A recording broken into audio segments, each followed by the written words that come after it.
Olá, futuros calouros, de volta a mais uma semana de estudos. Continue nessa força, logo logo estaremos presencialmente, né, podendo trocar essas informações de forma mais junta, mas por enquanto vamos continuar aqui nas nossas aulinhas.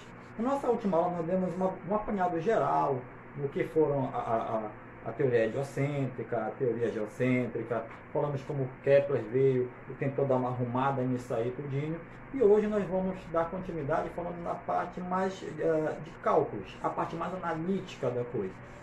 Vamos relembrar um pouquinho do Kepler. Kepler foi lá, fez seus estudos junto com Tycho Brahe e determinou que, na verdade, a Terra ela não girava em círculos em torno do Sol, e sim numa órbita elíptica, ora mais perto do Sol, ora mais distante. Te lembra que o local mais próximo do Sol ele chamou de periélio, e o local mais afastado ele chamou de afélio, determinando que o movimento em torno do Sol é um movimento acelerado, ora com maior velocidade, ora com menor velocidade. E aí Isaac Newton perguntou, mas por que esse movimento? Porque tem hora que fica mais rápido, tem hora que fica mais lento. Por que isso acontece? E começou a perceber que existia uma força de atração entre os corpos, no caso, entre a Terra e o Sol. E que foi aquela famosa situação que dizem lá que a maçã caiu na cabeça dele. Ele falou, por que a maçã, por que a Terra atraiu a maçã e o diabo caiu na minha cabeça? Por que os corpos acabam se atraindo? Então ele foi também no rumo da gravitação universal, tentar explicar justamente aquilo que Kepler já havia colocado, porque ele foi tentar dar uma contribuiçãozinha a mais. Então Newton, na verdade, ele fez o seguinte, ele percebeu que essa força, a gente lembra que essa força é ação e reação, segundo o próprio Isaac Newton. Se o Sol atrai a Terra com uma certa força, a Terra também atrai o Sol com a mesma força. Mas pessoas têm massa diferente. Eu não estou falando de massa, não. Eu estou falando que a mesma força que um atrai, esse aqui, esse também vai atrair esse. Claro que as consequências são diferentes, porque são corpos diferentes, mas a força de interação é a mesma. É que nem quando um caminhão bate de frente com um Fusquinha. A força que o caminhão deu no Fusquinha foi a mesma força que o Fusquinha deu no caminhão. Só que o caminhão aguentou essa força, esse pimpou. O Fusquinha não aguentou a mesma força. Tá bem? Então as forças são as mesmas. Então não era eu calculei a força, mas é a força do Sol ou é da Terra? Tanto faz. O valor é o mesmo. Então, essa força de atração gravitacional, que é força gravitacional, que eu costumo chamar para meus alunos, ela é dada por G, M vezes M, dividido por D ao quadrado. Pessoal, esse G já sei o que é. É aceleração gravitacional. Negativo, neném. Não confunda uma coisa com a outra. Aquele Azinho ou Gzinho minúsculo é a força gravitacional. Esse G maiúsculo, ele é chamado de constante de gravitação universal. Então, Gzinho minúsculo, aceleração da gravidade, G maiúsculo, constante de gravitação universal, que tem um valor fixo. Essa constante, ela vale 6,67 vezes 10 a menos 11. Tá ok? Eita, professor, 6,67 vezes 10 a menos 11. Isso vai dar 0,0000000000667. É um valor muito pequeno, professor. Exatamente. Muito pequeno mesmo. Pessoal, então, se é um valor tão pequeno, como é que os corpos se atraem tão fortemente? Por causa da massa deles. E aí, por exemplo, eu posso dizer, eu aqui em casa, eu estou aqui no bairro da Aldeia, e você está aí no bairro do Taíra, por exemplo. Eu tenho massa? Tenho, professor. Você lá no Taíra tem massa? Tem. Estamos separados por uma certa distância? Estamos. E segundo Isaac Newton, se eu tiver dois corpos com massa e souber a distância, eu posso calcular a força de atração gravitacional entre esses corpos. Então, professor, eu aqui na minha casa, o senhor aí, a gente tem uma força de atração gravitacional? Temos. E por que a gente não se atrai? Porque a nossa massa é muito pequena em relação à Terra que está aqui E como a massa dela é muito grande, ela nos atrai com mais força do que eu seria atraído por você. Certo? Então, toma cuidado. Essa distância entre os planetas, que pode ser entre um planeta e outro, entre o planeta e o Sol, entre um planeta e a Lua, não importa. A distância entre eles, cuidado, em relação ao centro de gravidade. Não vai querer calcular daqui da superfície do planeta até aqui, não. É no centro do planeta, no centro gravitacional dele. Pega lá e usa essa distância, tá certo? Então esse valor ele é muito pequeno, tá? Mas o que vai importar aqui é a massa dos dois corpos envolvidos. Cara, dividido pela distância ao quadrado. E aí, bora começar a entender essa fórmula aí. Vimos aqui na fórmula que essa força gravitacional e as duas massas são diretamente proporcionais. Por isso que eu botei aqui, ó, força é proporcional ao produto das massas. Então, se são diretamente proporcionais, quer dizer que se um aumenta, o outro vai aumentar também. Tá bem? Então, para aqui, vamos supor que a massa aqui, eu peguei um planeta, você quer um planeta maior, um planeta menor, e falei que se multiplicar as duas massas, a força de atração entre eles é F.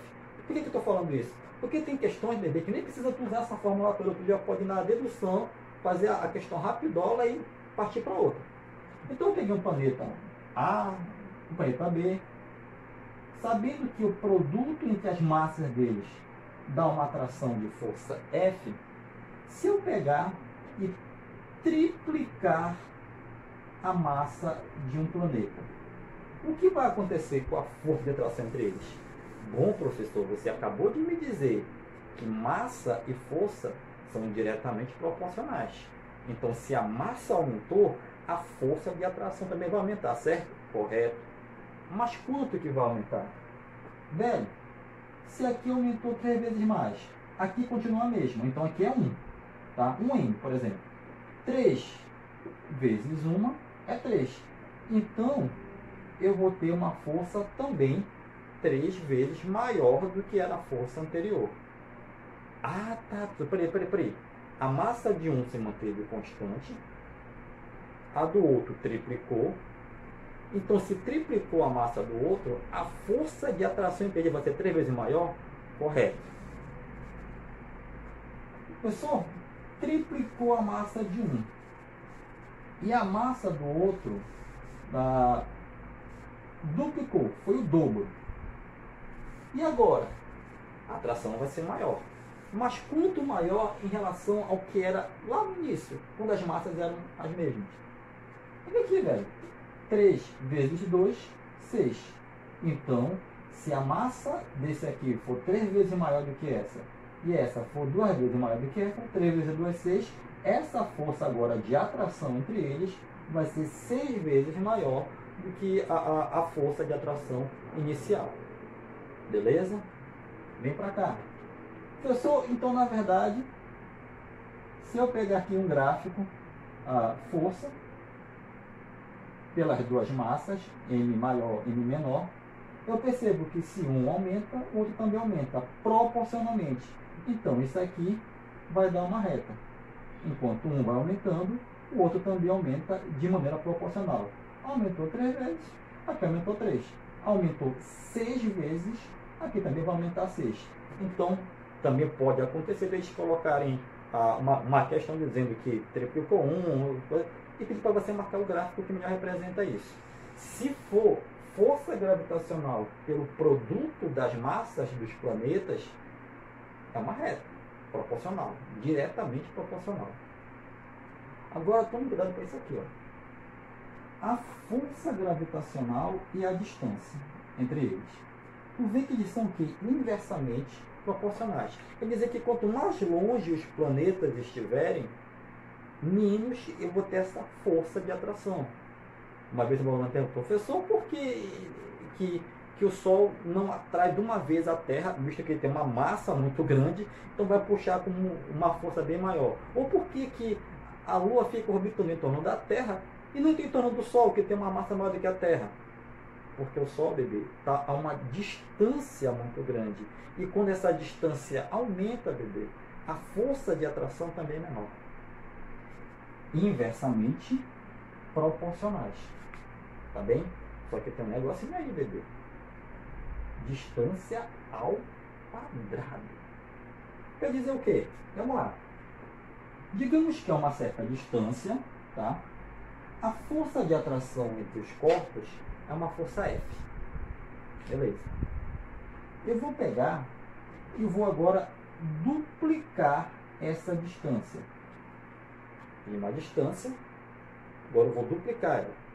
Se a distância aumentou, o que vai acontecer com a força de atração entre eles? Vai diminuir, professor. Beleza. Vai diminuir e digo mais. Quanto que ela vai diminuir? Ah, professor, se são inversamente proporcionais, se aumentou 2 vezes a distância, vai diminuir também 2 vezes a distância? Não. Lembra que é distância ao quadrado. Então, seria 2 ao quadrado, que é 4. Então, seria F dividido por 4. 1/4 de F. 1/4 da força que era anteriormente. Peraí, professor. Então, se eu aumentar essa distância 3 vezes do que era anteriormente, como é que fica a força? 3 ao quadrado, 9. Então, essa força vai ser 9 vezes menor do que a força que era inicialmente. Certo? E aí, se você pegar de novo um gráfico da força e agora pela distância, tá? Você vai ver que ele vai dar uma parábola. Então, quando a distância vai aumentando, a força vai diminuindo, tá? Parábola porque estou levando ao quadrado, equação de segundo grau. Tá bem? Então, passem não só a memorizar a fórmula, que é importante, mas também começar a raciocinar o que fala essa fórmula. Então, antes de fazer qualquer cálculo, sempre olhem para a questão, que lembre que as massas, o produto delas é proporcional à força gravitacional e diretamente proporcional, uma reta, tá? E da força em relação à distância são inversamente proporcional, mas como é distância ao quadrado, tu pega o valor da distância, eleva ao quadrado para dar o valor inverso lá na força de atração. Lembrando que quando você acha esse F, é tanto F de um quanto F de outro. Tá ok? A ação e reação, as forças serão iguais. Tá certo, meus queridos? Então, para vocês, uma boa semana de aula. Fiquem com Deus. Estamos aí para qualquer dúvida, tá? Grande abraço. Valeu.